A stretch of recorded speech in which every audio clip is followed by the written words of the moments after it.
Are you tired of always having to draw fair value gaps on your chart? Well, I was too. So I thought, what I can possibly do to save my valuable time, but still achieve the same result.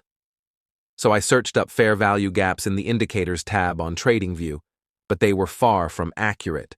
So I had to write my own indicator. And the coolest thing is that it only takes 9 lines of code. Let's not waste any time and start coding. To create a new indicator, you go on TradingView and open the Pine editor. In the Pine editor, you click on Open and then New Indicator. Also, delete the last line because we won't use it. First, we have to make some adjustments to the second line. You can replace the MyScript with any name you want to give it, and also add overlay equals true, so it'll actually add the fair value gaps on the chart. Also, if you won't quite catch up, that's not too bad, because I made a link in the description where you can get the code for free and you just have to copy it into your Pine editor.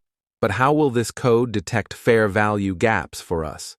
Let's just start with writing a simple condition for the second bar in a bullish fair value gap.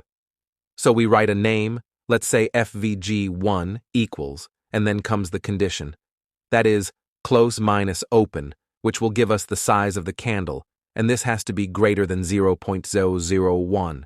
Now this ensures that our candle is bigger than 10 pips, but there's still something missing.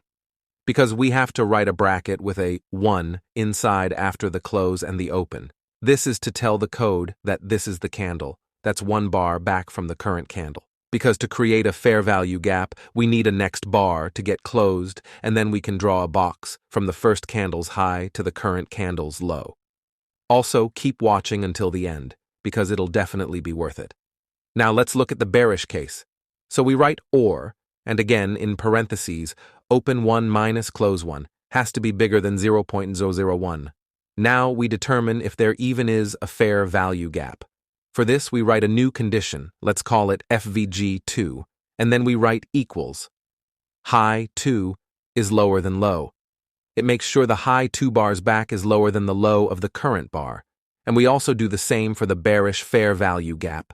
So we write an OR followed by open 2 is bigger than high. To bring these two arguments together, we name a final condition. Let's say just FVG and then equals FVG1 and FVG2. Okay, that was fast. And we're nearly finished. The code now only knows when a fair value gap is there, but it doesn't plot any boxes or anything. So let's change that. We write if, and then our condition FVG. Then we go to the next line and go 4 spaces to the right. This is important, so the code knows that what follows now belongs to the if statement above.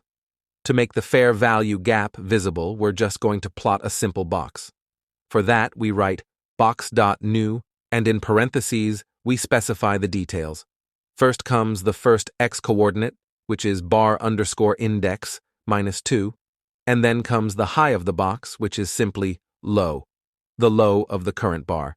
Then comes the second x-coordinate, which is again bar underscore index, and then plus as many bars you want the box to extend, or you can just use last bar index, and the box will extend to the last bar on the chart. But I'm going to come back to it later. For the low of the box, we're going to take the high of the candle 2 bars back. And now, to clarify for the code what system for the coordinates we're using, we're going to write xlock equals axlock dot bar undersoaker index. Now we only have to modify the colors of the box. For the area, we write bg color equals color.new, and in parentheses we write color.green, and then the transparency, I personally would set it at 80.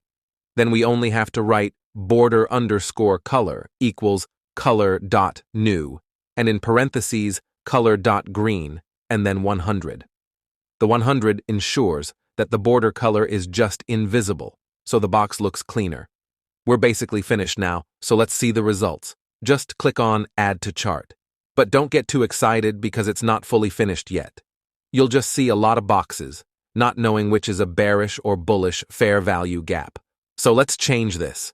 We now actually just programmed the bullish case, and for this case, we only have to add a few modifications.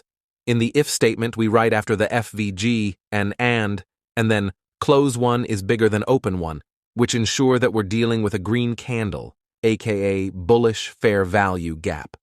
And just for the sake of accuracy, we're going to write and low minus high 2 is bigger than, and whatever minimum pip size you want to give the fair value gap, I'm setting it at 5 pips.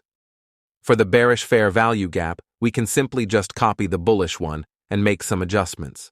So we swap the close and open in the if statement, and then we change the low to low 2 and the high 2 to high. And in the second line, you have to change the low to high and the high 2 to low 2. And finally adjust the green color to red. And there you go. You should now see every fair value gap in its right proportions and colors. Before we start with part 2, I just wanted to kindly remember you to subscribe, so I can keep posting these videos for free and you won't miss out on any of my content. And now we're going to learn how to code the following things. Detect when price gets into a fair value gap and give a buy or sell signal. Plot extended. Fair value gaps. Draw Fibonacci lines in fair value gaps and on the chart. Make settings for the indicator. Okay, that's quite a lot. So let's get started. To detect if price is in a fair value gap and might go up or down, we first have to make some conditions. The indicator should show a buy signal if the low of the candle is below the upper line of the fair value gap, and the close should be above the lower line of the fair value gap. We all know that the high is the low of the last candle, and the low is the high of the first candle of the fair value gap. So we first have to measure the distance from the current candle on the chart to the last time a fair value gap was detected. For that, we use a variable, let's say distance equals ta.bars since, and in parentheses comes the condition we want to know when it last was true. Here it is FVG. And now we bring everything together. We write if low is below low distance. This checks if the low of the current bar is below the low of the bar when there was a fair value gap. Let's do the same with the low of the box. We write and close is above high distance plus 2. The plus 2 is important because we want the high of the candle 2 bars back from the bar the condition was true.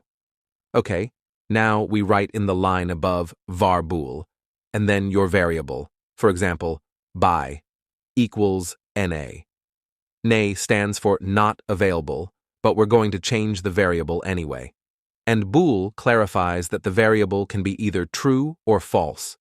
After the if condition, we write a new line, this time 4 spaces to the right and then buy equals true. But before the true, we write a colon because we only want to change the value of the variable and not completely redefine it. Then we simply write on a new line, else, and then buy colon equals false. So if the condition that our candle is in the fair value gap is true, buy is true, and if it's not true, aka else, buy is false. To actually plot a buy signal, we write plot shape, and in parentheses, we give the condition when to plot, so we write buy, then the shape, the location, color, and size. And technically, we're now finished, and you can now click on Update on Chart, but as you'll see it still isn't properly working. This is because we used the variable FVG and not the bullish fair value gap condition. So let's change some things here. First, we make 2 new variables. Let's call them cond B and cond R. For cond B, we copy-paste the condition for the bullish fair value gap and insert cond B there. Then do the same for the bearish fair value gap. So then we can actually replace the FVG variable in bars since with cond B. Now, this still won't be enough. In the if line, we write and ta.lowest, and in parentheses close distance, and then is bigger than high distance plus 2. This makes sure that the lowest close, since the fair value gap, was always higher than the low of the fair value gap. But if you try to run this code, you'll get an error message on the chart that the distance should be bigger than 0, which is sometimes the case. So we simply have to rewrite the value of the distance variable. We first ask if distance is bigger than 0. If yes, it keeps the value it has, else it will simply be 1, but this won't be the case anyway. It's just for clarification. Then we also want that the last fair value gap was bullish, so we duplicate the distance variable and rename it to something else, and then set the cond B to cond R. And in the condition we add and distance is smaller than distance R, or whatever you named it. This measures the distance to the last bearish fair value gap, and if the distance to the last bullish fair value gap is smaller than to the bearish one, aka being more recent, this will be true. Now we're nearly finished. We only have to make the same to detect sell signals. Copy the whole detection code and make the following adjustments. You can remove the two distance variables, since we defined them beforehand. Then, replace all the buys with sells and all the distances with distance R.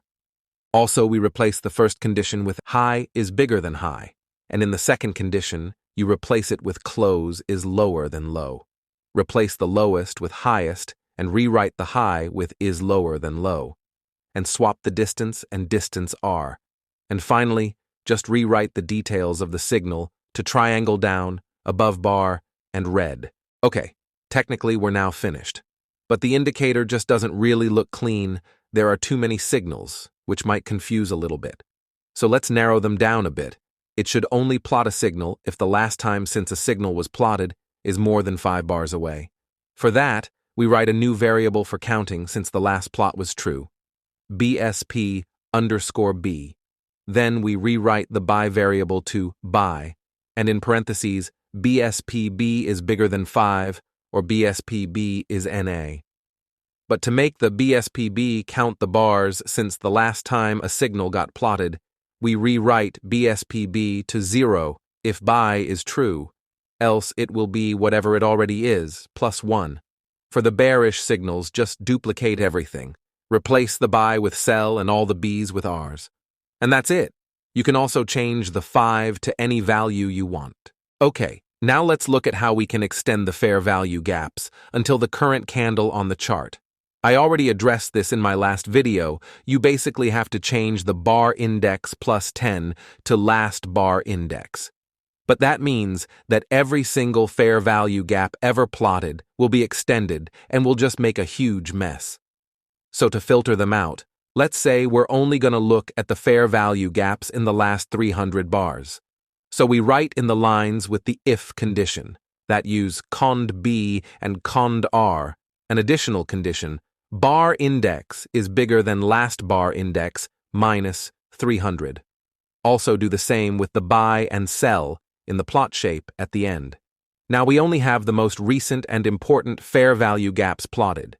Okay, let's add the Fibonacci lines in the fair value gaps and on the chart, which will act as a perfect confluence if price is in a fair value gap and on a Fibonacci level.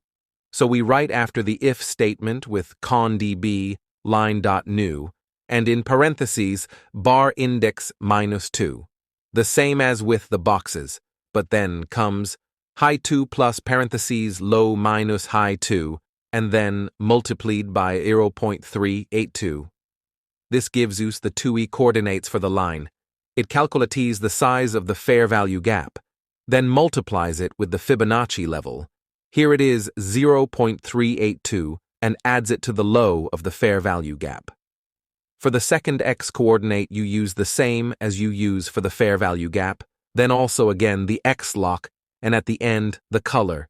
Then you can just copy this line and add as many fib levels you want.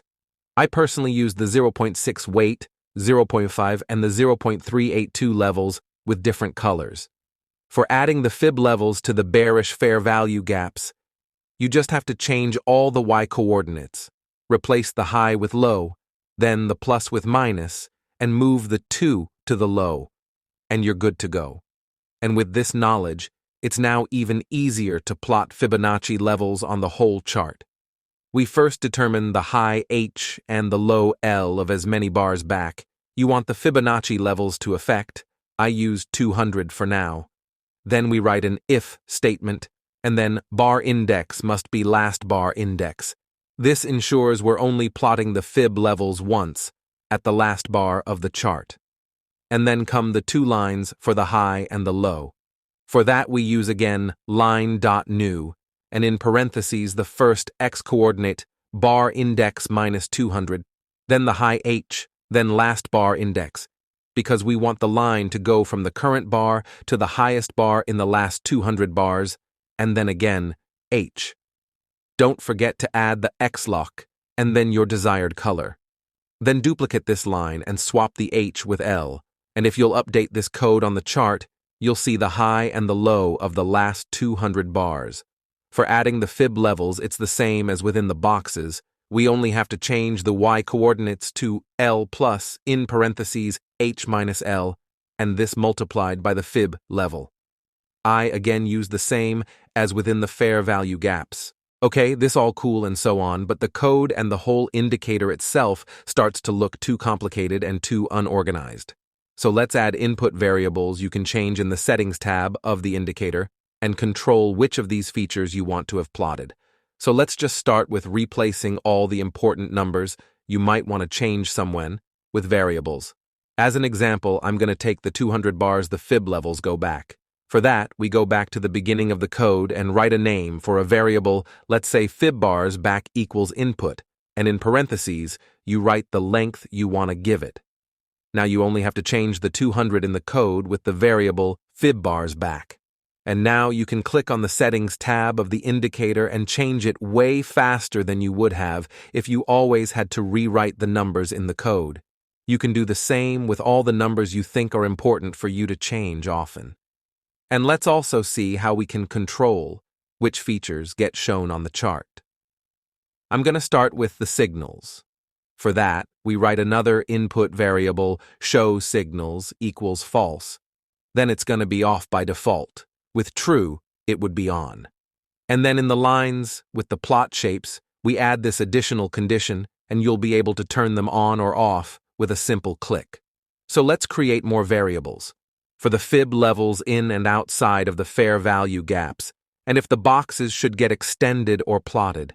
For the fib levels on price, we write the additional condition in their if statement, and for the fair value gaps, we also do the same, with their corresponding variable. For making the fib levels in the fair value gaps optional, we make a new line after the box.new and write if and then our condition. Also, don't forget to move the code after the if statement 4 spaces to the right. Then, for making the extending of the boxes optional, we write a new variable. Let's call it FVGs equals last bar index. If the condition for extending is true, else it will be bar index, plus how much you want the fair value gap to extend. Now the only thing that's left is replacing all the second X coordinates in the boxes and lines in the fair value gaps with FVGs. Congratulations! We made it to the end. Based on this knowledge, you can now code way more than just fair value gaps. You may not have even realized it, but you learned a ton of new stuff. Now, if you watched until here, I just wanted to say that. I'm really proud of you. I really am. You're already one of very few people studying the financial markets, and additionally, you now understand how to automate your thinking of it. Keep going. This video took me hours to create, code, and edit, and I'm bringing these videos for you for free. Because I think knowledge is not something you should pay for. There are dozens of other people out there trying to sell their overcomplicated courses while I'm giving it for free. So please subscribe. It's crucial for the growth of this channel and especially for you, so you won't miss out on any of my content.